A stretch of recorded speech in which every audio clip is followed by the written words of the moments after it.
మస్జిదులో ప్రవేశించడానికి సాంప్రదాయబద్ధమైన విధానం తెలపండి.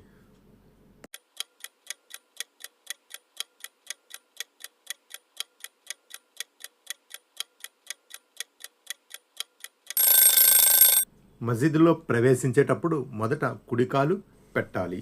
మసీదులో ప్రవేశించేటప్పుడు పఠించవలసిన దుఆ ఏది?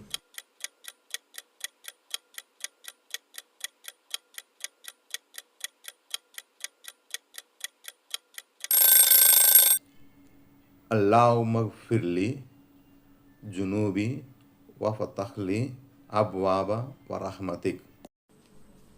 ఈ దువా భావం ఏమిటి?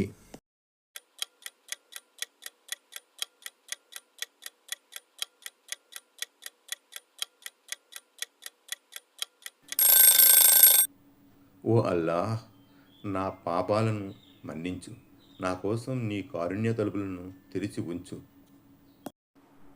ముహ్రిం వ్యక్తి వుజూ స్థితిలో సలాం ద్వారం నుండి మస్జిద్ హరాంలో ప్రవేశించడం అభిలషణీయం.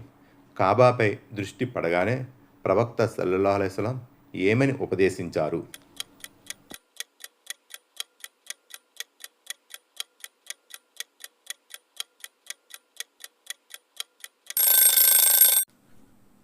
ఓ అల్లాహ్, నీ గృహానికి ఇంకా గౌరవాన్ని, గొప్పతనాన్ని, ఔన్నత్యాన్ని ప్రసాదించు.